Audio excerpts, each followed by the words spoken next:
Hi friends, ಇವತ್ತು ಮೂಲಂಗಿ ಸಾಂಬಾರು ಮಾಡೋಣ 4 ಜನಕ್ಕೆ. ಸಿಂಪಲ್ಲಾಗಿ ಮಾಡ್ತಾಯಿದ್ದೀನಿ. ಇದು ಯಾರು ಕೂಡ ಮಾಡ್ಕೋಬೋದು, ಬ್ಯಾಚುಲರ್ಸು ಮಾಡ್ಕೋಬೋದು, ಈ ಡ್ಯೂಟಿಗೆ ಹೋಗಿ ಬಂದು ಸುಸ್ತಾಗಿರ್ತಾರಲ್ಲ ನೀವು ಕೂಡ ಮಾಡ್ಕೋಬೋದು. ಮೂಲಂಗಿ ವಾಶ್ ಮಾಡ್ಕೊಂಡು, ಬೇಳೆ ಎಲ್ಲ ವಾಶ್ ಮಾಡ್ಕೊಂಡು, ಒಂದು ಸ್ವಲ್ಪ ಮುಳುಗೋಷ್ಟು ನೀರು ಹಾಕಿ, ಬೇಳೆ ಮೂಲಂಗಿ ಎರಡೂ ಮುಳುಗೋ ಸ್ವಲ್ಪ ನೀರು ಹಾಕ್ಬಿಟ್ಟು, ಆಮೇಲೆ ಸ್ವಲ್ಪ 2 ಆನಿಯನ್ನು 2 ಟೊಮೆಟೊ ಕಟ್ ಮಾಡಿ ಇಟ್ಕೋಬೇಕು ಫ್ರೆಂಡ್ಸ್. ಅದನ್ನು ಸ್ವಲ್ಪ ಹಾಕಬೇಕು. ಸಿಂಪಲಾಗಿ ಮಾಡ್ಬೋದು. ನೀವು ಡ್ಯೂಟಿಗೆ ಹೋಗಿ ಬಂದು ಆಫೀಸಿಗೆಲ್ಲ ಹೋಗ್ಬಂದು ಸುಸ್ತಾಗಿರ್ತೀರಲ್ಲ, ಸಿಂಪಲಾಗಿ ಮಾಡಿಬಿಟ್ಟು 2 ವಿಷಲ್ ತೆಗ್ಕೋಬೇಕು ಫ್ರೆಂಡ್ಸ್. ಇದನ್ನು 2ರಿಂದ 3 ವಿಷಲ್ ತೆಗೆದ್ರೆ ಸಾಕು. ಮೂಲಂಗಿ ಇಲ್ಲಾಂದರೆ ತುಂಬ ಮೆತ್ತಗಾಗಿ ಹೋಗ್ಬಿಡುತ್ತೆ. ಸಾಕು 3 ವಿಷಲ್ಸ್ ಆದರೆ ಸಾಕು. ಲಿಡ್ನ ಕ್ಲೋಸ್ ಮಾಡಿಬಿಟ್ಟು ವಿಷಲ್ ಮಾಡ್ಕೊಳ್ಳೋಣ 3. ಅದು ಕುಕ್ ಆಗಿದ್ಮೇಲೆ ಈ ಥರ ಕಾಣಿಸುತ್ತೆ ಫ್ರೆಂಡ್ಸ್. ಒಂದೇ ಕೈಯಲ್ಲಿ ವಿಡಿಯೋ ಮಾಡ್ತಾಯಿದ್ದೀನಲ್ಲ, ಕ್ಯಾಪ್ ತೆಗಿಯೋಕ್ಕಾಗಲಿಲ್ಲ. 1 ನಿಮಿಷ ತೆಗಿತೀನಿ.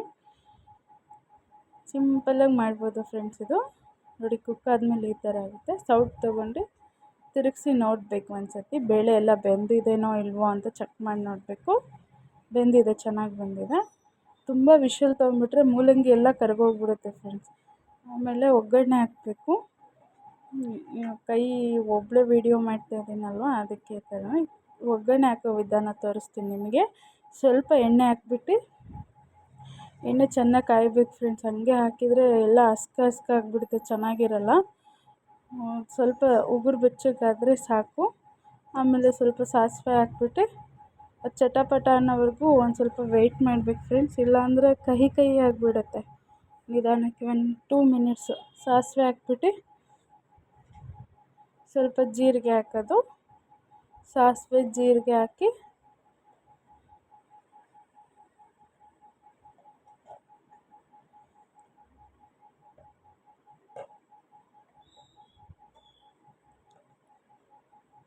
ಸ್ವಲ್ಪ ಜೀರಿಗೆ ಹಾಕ್ಬಿಟ್ಟು ಫ್ರೆಂಡ್ಸ್.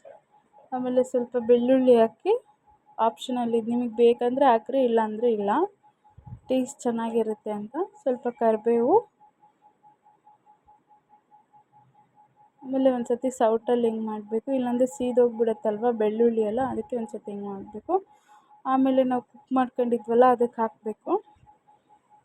ಆಮೇಲೆ ಸಾಂಬಾರು ಪೌಡ್ರು, ಖಾರದ ಪೌಡ್ರು, ನಿಮಗೆ ತುಂಬ ಖಾರ ಬೇಕಂದರೆ 2 ಸ್ಪೂನ್ ಹಾಕಿ, ಇಲ್ಲಾಂದರೆ ಅರ್ಧ ಸ್ಪೂನ್ ಹಾಕಿದರೆ ಸಾಕು. ಸಾಂಬಾರು ಪೌಡ್ರ್ 2 ಚಮಚ ಹಾಕಿ, ಸ್ವಲ್ಪ ಹುಣಸೆ ಹುಳಿ ರಸ ಹಾಕಿ, ಚೆನ್ನಾಗಿರುತ್ತೆ ಹುಳಿಯಾಗಿ. ಆಮೇಲೆ ಒಂದು ಸ್ವಲ್ಪ ಉಪ್ಪು ಹಾಕಿ, ರುಚಿಗೆ ತಕ್ಕಷ್ಟು ಉಪ್ಪು ಹಾಕಿ, ಆಮೇಲೆ ಮಿಕ್ಸ್ ಮಾಡ್ಕೊಳ್ಳಿ ನೀಟಾಗಿ. ಒಂದು ಸರ್ತಿ ಸಾಂಬಾರು ಬೇಳೆ ಎಲ್ಲ ಖಾರ ಪುಡಿ ಎಲ್ಲ ಮಿಕ್ಸ್ ಆಗಬೇಕು ನೀಟಾಗಿ. ಆಮೇಲೆ ಒಂದು ಸ್ವಲ್ಪ ಲಾಸ್ಟಲ್ಲಿ ಒಂದು ಸ್ವಲ್ಪ ಕಾಯಿ ತುರಿ, ಕೊತ್ತಂಬರಿ ಸೊಪ್ಪು ಹಾಕಿದರೆ ಸಿಂಪಲಾಗಿ ಮೂಲಂಗಿ ಸಾಂಬಾರು ನೋಡಿ ಫ್ರೆಂಡ್ಸ್. ಆರಾಮಾಗಿ ಆಫೀಸಿಂದ ಮುಗಿಸ್ಕೊಂಡು 2 ಮಿನಿಟ್ಸಲ್ಲಿ ಸಾಂಬಾರು ಮಾಡಿಬಿಡ್ಬೋದು. ಚೆನ್ನಾಗಿರುತ್ತೆ ಟೇಸ್ಟು. ಅನ್ನಕ್ಕೆ, ಮುದ್ದೆಗೆ ಎರಡಕ್ಕೂ ಚೆನ್ನಾಗಿರುತ್ತೆ. ಒಂದು ಸರ್ತಿ ಟ್ರೈ ಮಾಡಿ ನೋಡಿ ಫ್ರೆಂಡ್ಸ್. ಸ್ವಲ್ಪ ಕೊತ್ತಂಬರಿ ಸೊಪ್ಪು ಗಾರ್ನಿಷ್ ಮಾಡಿಬಿಟ್ರೆ ಆಯಿತು, ರೆಡಿ ಆಯಿತು ಸಾಂಬಾರು.